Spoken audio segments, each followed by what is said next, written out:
Hi there, it's David Young, the Resourceful Coach, and what we're going to look at today is pre-shot routine, or having a routine in your game. And the reason why we're doing this is I always look at the comments that I get on my videos, and now I've got a few videos out there. One of the comments was saying that we talk about routine, and I mention it a lot in my lessons. Does it really work? And has anybody proved that it does work? So what I'm going to show you today is why I believe it is a key thing. And if we probably look at elite sportsmen through lots of different sports, you find they have some sort of routine, and if they stick to it, they know that that process will work, they get consistent results. And I think for amateur golfers, this is what you need to do. But let's look in general in life. As you get older, your day becomes probably a little bit more consistent in what you do. And without even realizing it, you're probably going through a series of routines, from something as simple as having a shower in the morning, to eating a sandwich in the afternoon, to driving your car. And you sort of know the process, you know the routine of what to do to take that task on and make it happen.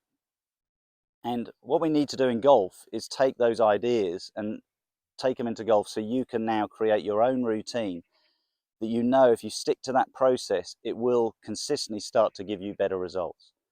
So I love watching sport. I watch lots of different sports, and over the years you watch certain players who have a set routine in what they're doing, and they seem to excel. Now for us, going back in the UK, going back 20 odd years ago, we won the Rugby World Cup, and we had a player called Johnny Wilkinson, and he was the guy who would kick the conversions and kick the penalties for us. And if you watched him, he would go through a very set routine to get his mind in the right place, so then he could go ahead and make the technique that he needed to kick the ball through the post to get the points.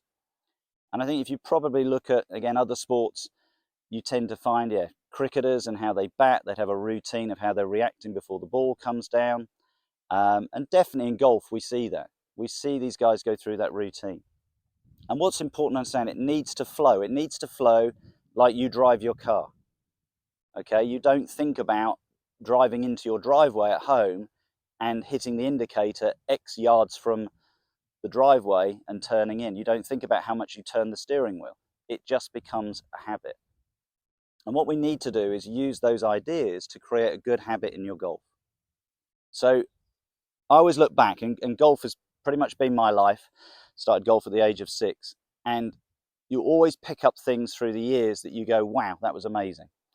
And it shows how things stick in your mind. So I can remember a tournament. It was one of Nick Faldo's last tournaments, and he was playing at Doral in the United States. And they showed how consistent his routine was. And they put beside each other, they showed his 9-iron routine and his driver routine. And from the point that he basically took the club out of the bag to the point that he hit the ball, the differential was something like 2 inches was the difference where the club was at that same point. So his mindset is so consistent, okay? And I think that's the biggest difference when you watch the elite sportsman versus the amateur sportsman. They get a process and they stick to it, and it becomes a really good habit. Again, you think about how you drive your cars. You start to accelerate the car. If it's nothing abnormal in the road, in a sense, you think, well, I've got to accelerate more, you will accelerate that car pretty much consistently the same every time. And the car will perform, and it will do what you want, and you get from A to B, everything's fine. So you've got to take that idea into your golf. If you can find a routine that says, yeah, I can do that over and over again.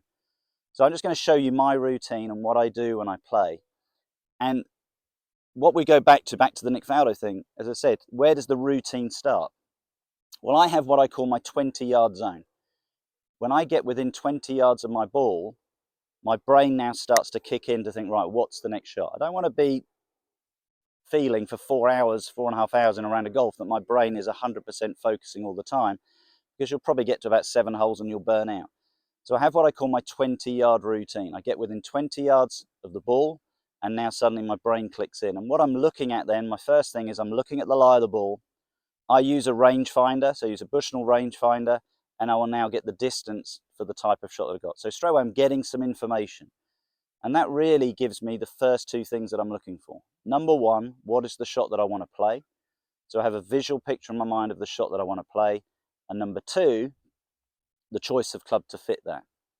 Now, for me, when I go to that golf bag and pull out the club, I'm pretty much 99% of the time at that point, I've made the decision of what I'm going to do with the shot.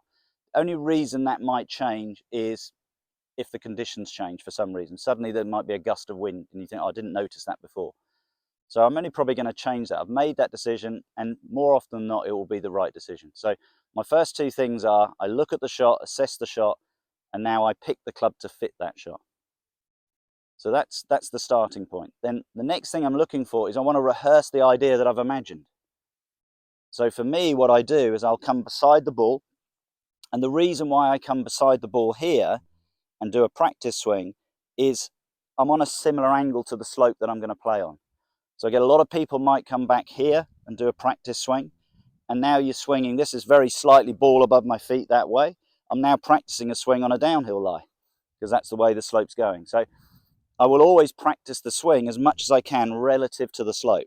This is just a ball above the feet lie, but if I had a lie in the rough, I might do a few swings to the side in similar rough to get a feel of what the club's doing.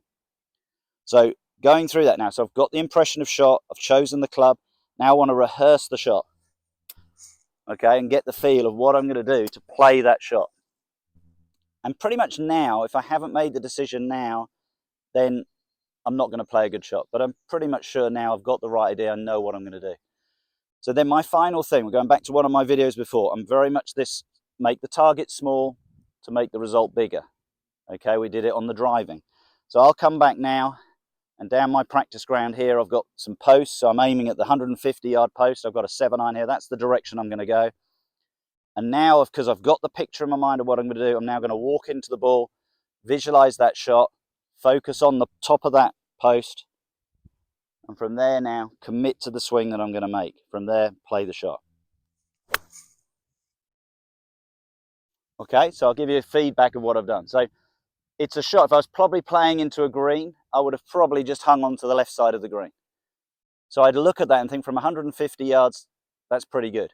But the importance is, because I sort of got the idea of the shot and it was okay, I'm happy with it, I struck it nicely, I'm going to stick to that routine. I'm not going to change anything. And I think that's what golfers do wrong. They hit a shot and they don't see it perfect and they start to change things straight away.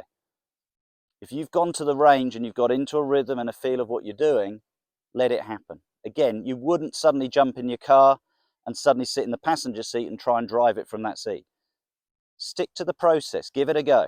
Now, what will happen in time, I've talked you through that and that seems like, well, that's a 5-minute routine. It's not. It will take you seconds once you get into it, because you'll find the chain reaction of events will just flow into each other, and that's the ultimate. We call it the zone when people now are not really thinking. You are, but you're doing it in a slightly unconscious way. You're just letting it happen. Again, keep using the analogy of driving your car. You don't really think when you drive your car. How often have you driven somewhere and thought, did I go through that red light? You know you didn't, but you think you might have done because you're so much in the zone, you're just focusing on what you're doing, you're just going about your business. And golf can be that way. We have to understand that. So if I go through my routine now, I've chosen the club to fit the shot. I've done that in a few seconds. I'll have my practice swing to feel the shot. I now come back, focus on that small zone. So in this case, it's the red top of my stake in the distance. Focusing on that, coming into the ball. Happy with the setup. Once I'm happy, play. And on this occasion, we're bang on line. Be very happy with that result. Much, much better shot. But by keeping a consistent routine, it allows your swing to become more consistent. And what your brain will start to do is it will initially start to fit the shots as you do it more and more. So is routine important? Yes. Watch other sports. If you're American, watch American football. Watch as they're about to sort of get the ball back to the quarterback. Is there a routine? Yes. Okay, they're calling numbers to their players, so there's a routine of the play they're going to make. If you're watching, as I said, watch rugby, you watch the kicker, you see him go through a routine. He'll come back a certain amount of steps before he comes in to kick the ball. If you watch the top players at golf, they've got this routine. And remember, you're doing it day in, day out, whether it's making a cup of tea, driving your car, or just simply getting up in the morning and getting dressed. You've got a routine. You'll probably put the right sock on before the left sock. You don't even realise you're doing it. But at the end of the day, as long as both socks are on, you've achieved the task. So is routine important? Yes. I hope you enjoyed that tip. I look forward to seeing you soon. If you liked it, share it with your friends and subscribe to my YouTube channel.